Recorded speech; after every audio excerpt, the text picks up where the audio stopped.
It was almost time for me to leave Ho Chi Minh City, but before I left, there was a day trip that Uyen really wanted to take me on, to a beach and a monkey island outside the city.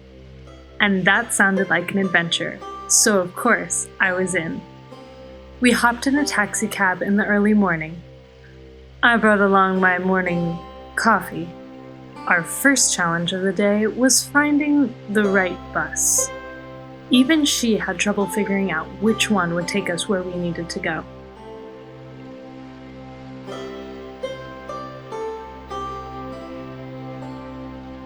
Next, we joined the commuter ferry across the river.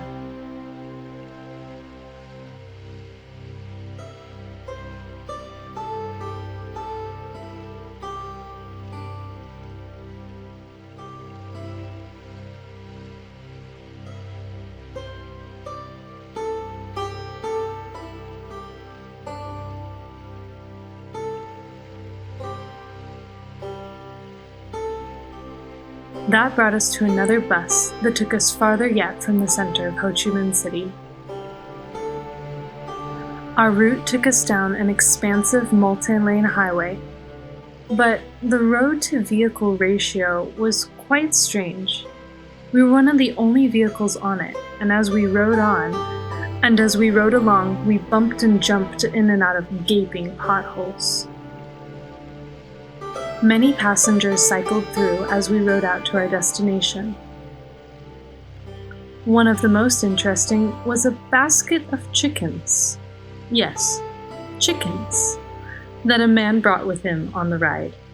We got off at our stop and caught a ride into the park. Our driver scolded the monkeys along the side of the road, which seemed overly aggressive at the time, but after we were attacked by a horde of wild monkeys a bit later, I understood the necessary precaution. In order to get away from the crazed monkeys, we crossed over a bridge. I heard a splash in the water and wondered if some tourists had dropped something or fallen in. That wasn't it. Turns out monkeys weren't our only problem. There were crocodiles in the water. Many giant-toothed, writhing crocodiles in the murky jungle water. No one told me there would be crocodiles. I'm good with most animals, but crocodiles? Just no. No. Next, we caught a boat to continue down the Mekong Delta in the best way possible.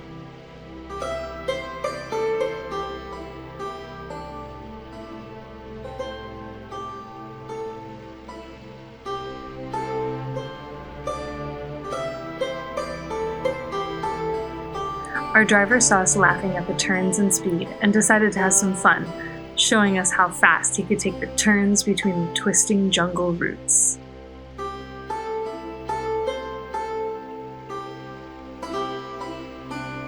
When we docked, we had arrived at a museum buried deep within the jungle.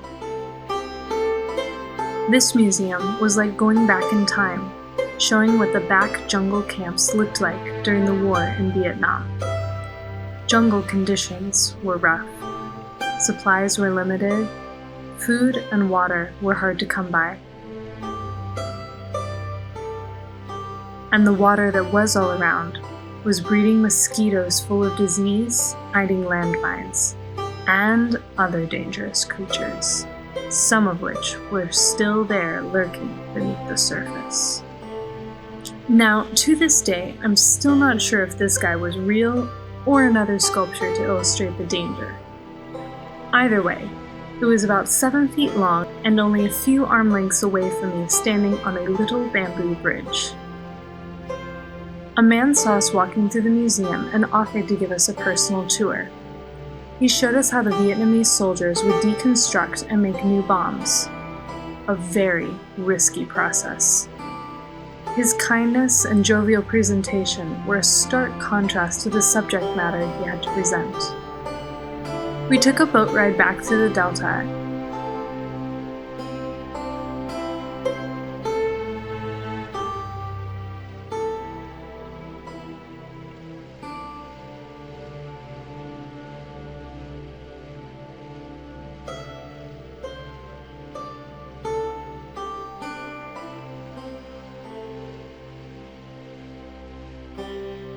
It was time for lunch, since we didn't become someone else's yet.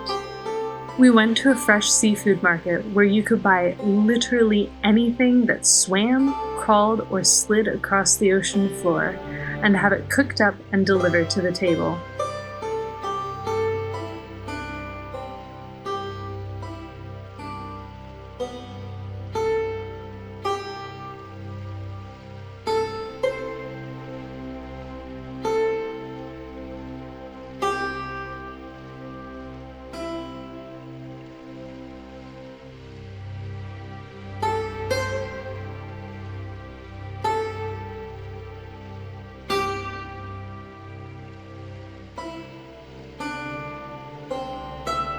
We ordered way too much food, but no regrets. We got the rest as takeaway and took a walk along the beach. It was wonderful to be back at the shore, away from the crowded city, breathing in the ocean air. There were beautiful shells all along the beach, along with some other unfortunate debris. But after some time in the sand and a few cold drinks, it was time to get back to the city. It was a beautiful day with my beautiful new friend, and I wouldn't have changed anything about it. Thank you so much for joining me on this adventure down the Mekong Delta. Don't forget to like and share this video, and hit the subscribe button and the notification bell so you never miss out on a future video. I'll see you next time. Till then, keep wandering.